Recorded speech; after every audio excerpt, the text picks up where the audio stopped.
My sister and I were both adopted from the same orphanage. When we got to choose our paths, she picked a prominent family in Edinburgh City, wealthy, influential, and utterly untouchable. But the heir turned out to be twisted and cruel. He tormented her day in and day out. I chose the unassuming Moss family. They didn't have the fortune or the status of her new family, but they treated me with genuine warmth. In time, their youngest son became a business titan, and he married me, giving me a life filled with more happiness than I'd ever dreamed possible.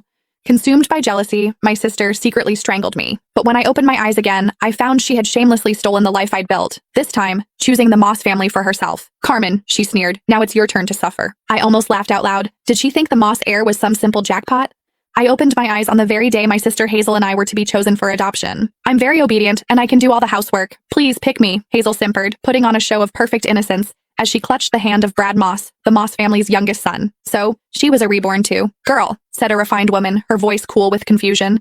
"I thought you said you liked our family." She was Alexander Moreland's mother. The Morelands were the first family of Edenorf's elite, though the heir himself, Alexander, was nowhere to be seen. "I changed my mind," Hazel retorted, shrinking behind Brad as if he were a human shield. "Is that a crime?" Mrs. Moreland's face tightened. "Such a fickle child is unworthy of the Moreland name." Then her gaze softened as she turned to me. "You seem like a good girl. Come with me. We have a son at home you'll like." I simply nodded and took her outstretched hand. A triumphant gleam flashed in Hazel's eyes, as if she'd just won a great victory. But she had no idea. While everyone feared Alexander's eccentricities, I was far more terrified of Brad, a guy as cold and venomous as a snake. In my last life, I had spent years desperately trying to escape his grasp. This time, she had unknowingly done me the biggest favor imaginable.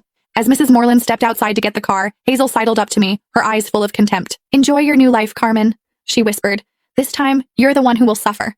I didn't even bother to reply. Her gloating was nothing more than a clown's performance. She thought she had secured a fresh start. But the joke was on her. She hadn't escaped a fire. She had just jumped headfirst into a hell far more brutal than she could ever imagine. After I arrived at the Moreland estate, Mrs. Moreland gave me a private suite and hired a small army of tutors for piano, dance, and etiquette. She was gentle but frank. "Sweetheart, I'll be honest. I adopted a daughter to find a suitable match for my son. You must apply yourself. Alexander returns from abroad in a month.